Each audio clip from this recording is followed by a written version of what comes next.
Hello，大家好，我係 Jerry。今日咧就會做呢個 carbonara 意粉嘅，不過咧就唔係我做嘅。咁今日咧我就揾咗個朋友啦過嚟啦做呢個 carbonara 嘅。咁呢個朋友咧就做咗好多年呢個意大利餐廳同埋西餐廳。咁佢嘅 carbonara 做出嚟啦，我係一直都做唔到嗰個味道嘅，所以今日咧就專登啦請佢過嚟啦去做呢個 carbonara 俾我哋。咁依家就去睇睇先。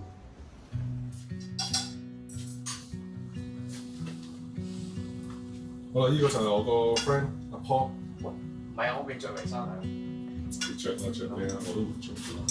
我依家整緊個本身呢啲係 pancetta 嘅 crispy， 擺喺個 carbonara 上面，增添個口感嘅。Hello， 點啊？即係而家開始拍，咪拍咯。唔係咁咪唔係。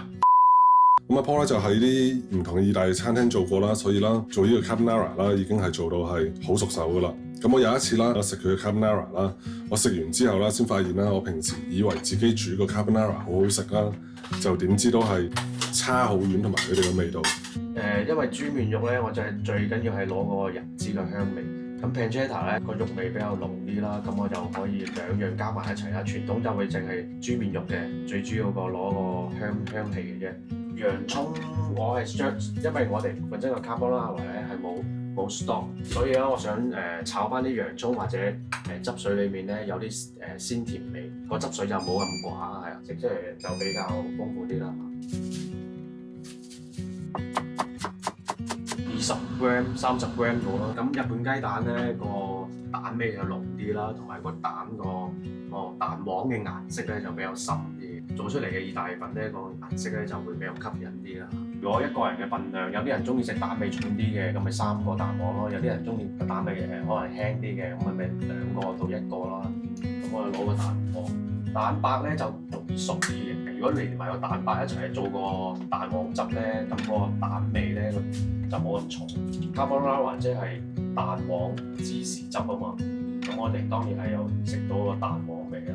啲新鮮嘅羊奶芝士，我哋大概都係30 gram 到30-40 gram。可以，如果買唔到 pecorino 芝士，都用普通嘅帕瑪森芝士都 OK 嘅，冇問題嘅。咁我會落翻啲白酒啦，同埋意大利人傳統嘅 carbonara 係唔落忌廉嘅，咁我小弟我就今日會落少少忌廉，但係唔好過多嚇。如果過多忌廉咧，嗰陣味咧就會冚過咗本身原有 carbonara 嘅芝士蛋黃嗰個風味㗎。OK， 雞湯作用係本身令到個粉更加入味啦。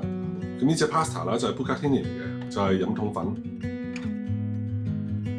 唔需要話好鹹，唔需要話人哋話真係好似海水咁鹹，因為我哋呢啲粉咧本身都好吸味 ，carbonara 本身個醬汁都好濃味嘅啲煙肉啊。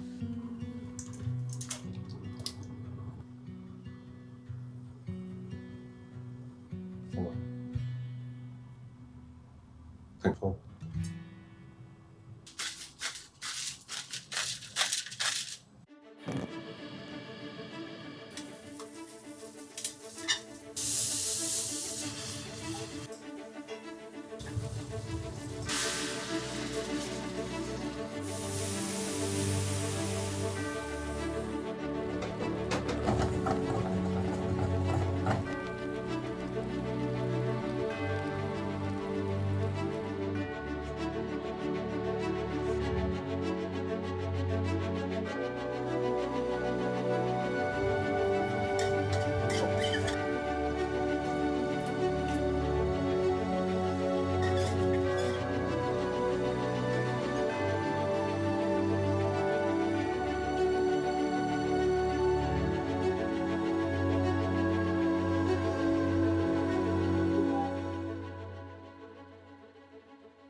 我先試一試先，唔係嘅話擺耐咗啦就唔好食噶啦。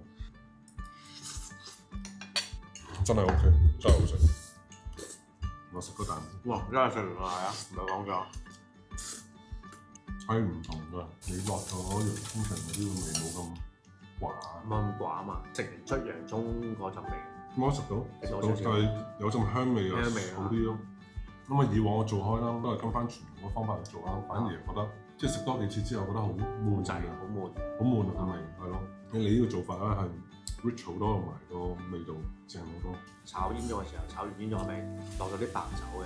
嗯咁白酒可以令到佢個醬汁咧冇咁單調，有種酒香嘅味道。我煮卡巴一定唔可以落幾啲，我落咗你都唔知啦。咁我哋會提升噶嘛，或者可以改良喺傳統個基礎上，可以做翻啲好啲啱我哋自己口味嘅。其實正常煙肉已經多咗噶啦，即係我哋自己煮啊。正常出面咧，我哋有一手，出面邊有咁多煙肉俾你食？spaghetti 咧就好捲得靚啲同。我同你傾偈嘅時候，你話唔好落蘑菇啦，點解唔好落蘑菇？蘑菇個陣味好霸道，你要點樣去取決咯？落完係咪唔好食咧？係都可以好食，但係佢太霸道啦。佢個味咧會搶咗本身個蛋黃味啊、各樣啊、芝士味啊，係咪影響成碟嘢唔好食？唔係唔好食，但係霸道得滯。即係我本身係卡拉話呢個汁就係本身係蛋黃芝士汁。咁如果我落埋蘑菇嘅話，嗰陣味係蘑菇蛋黃芝士汁。有時係即係佢有種蘑菇味嗰度，好似有啲怪啊。咁今個 video 咧就有我朋友 Paul 啦過嚟啦，做呢個 carbonara 啦俾我食啦。咁下個 video 咧就會做呢個肉醬嘅，不過就係羊嘅肉醬。咁下個 video 見啦，拜拜。Charlie 同埋個 pancetta 釋放出嚟嘅油脂啦，呢啲油脂咧，到時我哋轉頭咧整個蛋黃汁就靠晒呢啲油脂去做翻嗰個乳化翻個汁水啊，就靠呢啲油脂。洋葱炒埋落去，就會更加令個醬汁會鮮豔多啲。出面咧，我哋就係要上湯又得，我哋有時落所謂連水都得，冇所謂。係啊，仲有咁多 stock 到啦。OK， 唔使驚熟。OK， 因為我哋高速靠個 pan 個餘溫去令到個汁去做一個 emulsion 個乳化，做出嚟嘅 carbonara 就會 juicy 好多。日本蛋咧個顏色又好靚，橙紅色，咁你煮出嚟嘅 carbonara 咧個顏色就會好吸引。